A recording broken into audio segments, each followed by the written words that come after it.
So cerita ni dia memang sebuah kisah benar tau yang terjadi dekat satu daerah kampung dekat Perak. Kisah awalnya adalah berkenaan dengan seorang lelaki yang bernama Cik Man. So Cik Man ni actually dia dah meninggal dunia. Dan dia meninggal dunia ni akibat kegagalan jantung. So waktu dia orang kejarkan dia dalam ambulans pergi ke hospital. Dia meninggal dunia di apa orang kata dalam perjalanan tu lah. So Cik Man ni dia adalah taukil sebuah kedai runcit dekat kampung tu. Kedai runcit dia ni memang orang kata satu kampung lah yang selalu datang kat situ beli barang. Barang biasa, korang tahu lah macam kedai Aceh dekat kampung-kampung kecil kan. So orang kampung semua kenal lah siapa Cik Man ni. Cik Man ni dia terkenal dengan perangai dia guys.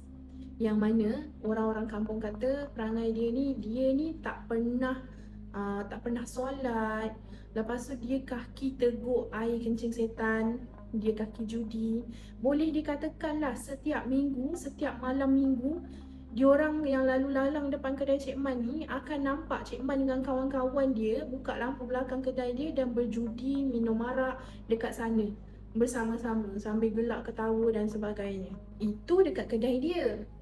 Belum lagi dekat rumah dia. Kalau dekat rumah dia pula guys, kat sini kalau orang lah kan, orang lalu dekat depan rumah dia penuh dengan tin-tin kosong air arak tu, korang tahu tak? Sampaikan orang tak tahu pun yang rumah tu sebenarnya rumah seorang Muslim, seorang Islam. Diorang semua ingat rumah tu rumah orang bukan Islam lah sebab banyaknya tin-tin arak kosong dekat depan rumah tu bertimbun. Korang boleh bayang tak apa persepsi orang-orang kampung terhadap Cik Man lepas apa yang dia buat semua ni? Bukan tak ada orang yang nak nasihat dia. Dah berbuih dah orang nasihat dia, tapi Cik Man ni dia dah lebih 50 tahun tau. So biasalah kalau orang tua-tua kan, bila ditegur, dinasihat dia akan melenting. Minta maaf bukan satu kecaman, tapi memang ada jenis orang macam ni. Tak kisahlah tua ke muda ke, tapi memang ada jenis orang yang macam ni. Bila ditegur melenting, bila ditegur marah dan sebagainya.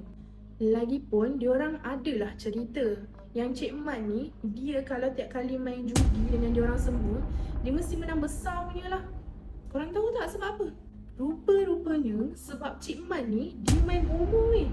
Menurut yang aku dengar, Cik Man ni dia akan pergi jumpa dengan bomoh tu untuk tolong dia menang judi. Bomoh ni dia akan suruh Cik Man ni buat pemujaan dekat satu kawasan kubur.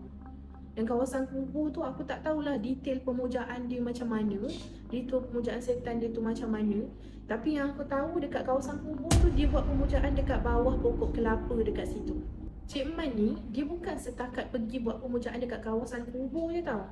Dia ada juga pergi dekat satu kawasan ni yang mana dikatakan dulu memang digunakan khas untuk buat ritual upacara adat istiadat di raja dahulu.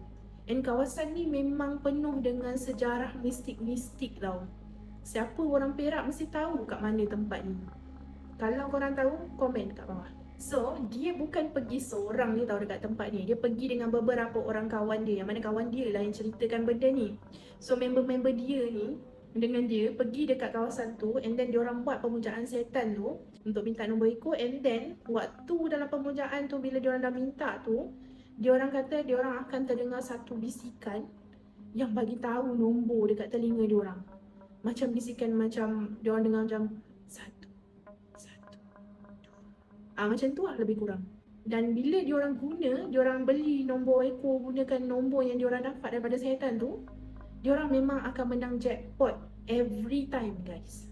Benda ni diorang buat setiap bulan tau. Korang boleh bayang dengan logik akal korang sendirilah. Yang Cik Man ni dia buka kedai runcit je. Dan kedai runcit dia ni bukanlah laku sangat. Maksudnya dia ada pembeli tapi bukanlah ramai sangat orang keluar masuk. Kedai runcit dia ni biasa-biasa je. Tapi macam mana dia boleh duduk dekat rumah besar, lepas tu dia ada kereta besar, lepas tu dia banyak duit. Kalau tak daripada ritual yang dia buat tu, kalau tak daripada duit judi yang dia menang, daripada nombor ekor yang dia menang. So nak dijadikan cerita, Cik Man ni satu hari dia diserang sakit jantung yang teruk. And then dalam perjalanan dia dalam ambulans nak ke hospital tu, dia telah meninggal dunia. So lepas dia meninggal dunia, diorang proseslah pengebumian dia macam biasa. Dan sepanjang proses pengebumian tu tak ada apa-apa yang pelik pun yang berlaku. Dan dekat sinilah waktu diorang dah habis pengebumian dia tu, orang dah beredar satu persatu.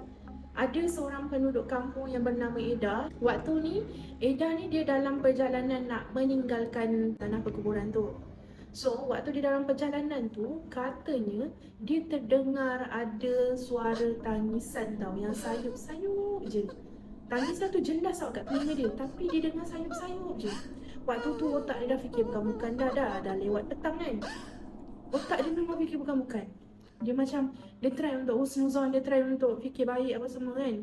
Nasib baik waktu tu ramai lagi orang dekat, ada lagi beberapa orang yang dekat tanah perkuburan tu juga. So Eda ni dia macam buat buat indah tak indah je. Dan dia terus berjalan nak meninggalkan tanah perkuburan tu. Sepanjang dia berjalan tu, dia masih lagi terdengar sayup-sayup suara tangisan tu guys. Masih lagi terdengar dan jelas dekat telinga dia. So dia memang dah fikir bukan-bukan dah time tu. Bayangkan kita kalau duduk dekat tempat dia macam mana.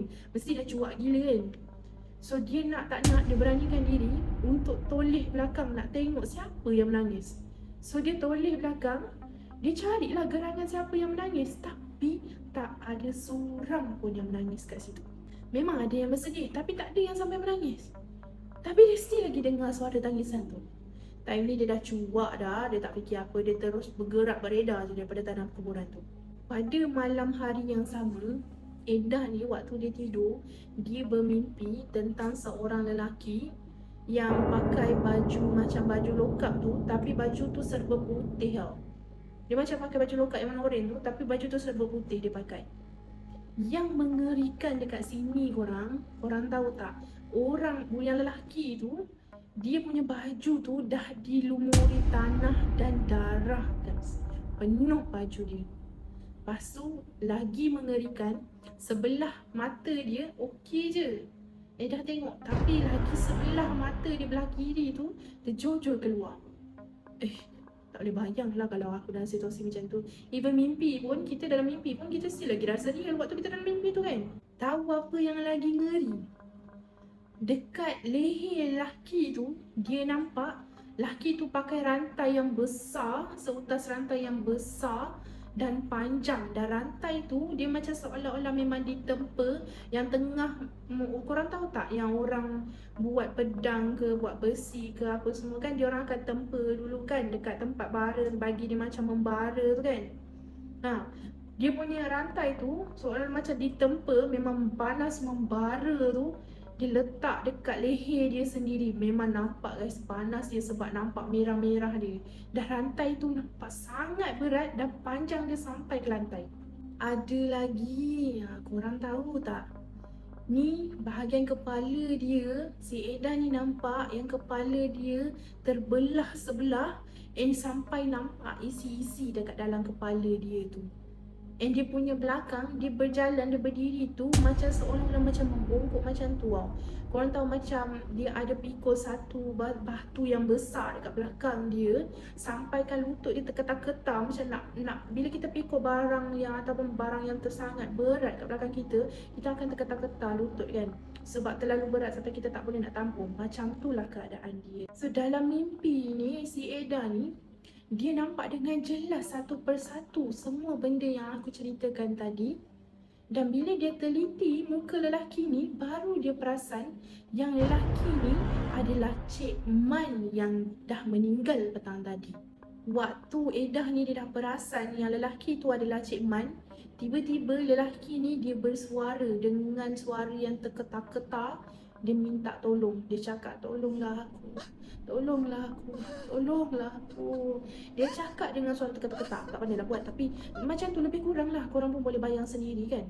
Dan terus Edah ni terjaga daripada tidur guys. Mimpi tu sangat mengerikan, korang tahu tak? Memang sampai dia jaga daripada tidur pun dia rasa ngeri lagi mimpi tu.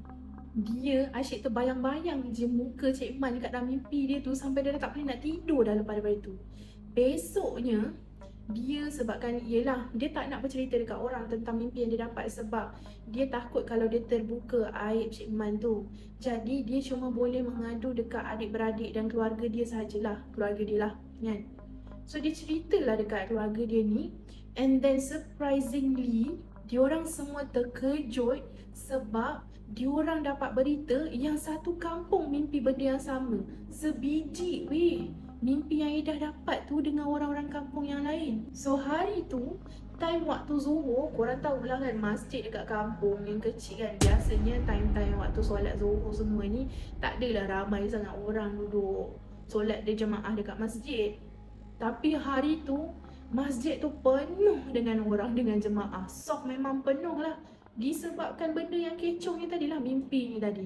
Semua orang nak tahu kenapa benda ni jadi. So, diorang solat Zuhur, dan lepas solat Zuhur bersama tu, jemaah tu, diorang berkumpul ramai-ramai, nak dikatakan jadi meeting tergempah lah kan. So, diorang berkumpul ramai-ramai membicarakan kes Cik Man ni.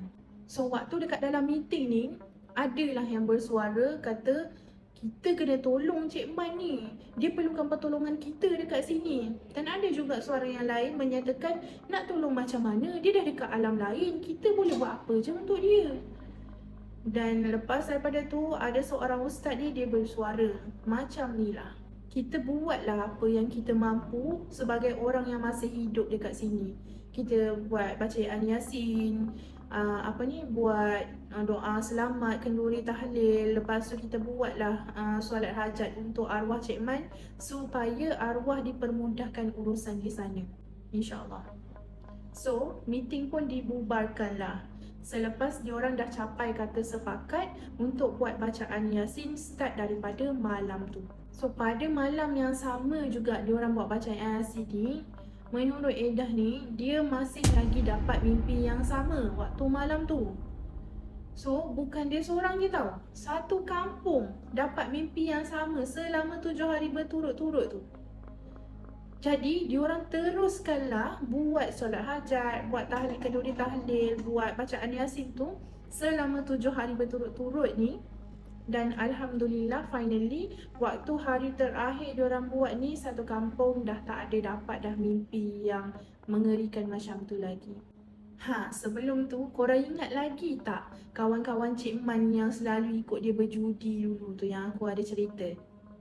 So, kawan-kawan dia ni lingkungan umur daripada 20 ke 50 tahun macam tu tau. Dan kalau korang nak tahu, kawan-kawan dia ni dapat mimpi yang sama macam orang-orang kampung yang lain. Dan ada yang hampir gila disebabkan mimpi tu. Hampir gila macam mana? Ada yang bercakap dengan pokok lah, ada yang main-main rumput, ada yang bercakap sorang-sorang. Memang betul-betul tragis kalau korang tengok keadaan diorang time tu. So, waktu tu ada salah seorang ustaz tahfiz ni, dia cuba untuk guide kawan-kawan Cik Man ni balik ke pangkal jalan. Dia try lah untuk guide diorang balik, dan Alhamdulillah masing-masing dah bertaubat dan dah tinggalkanlah semua benda-benda yang haram tu untuk diorang kembali ke pangkal jalan.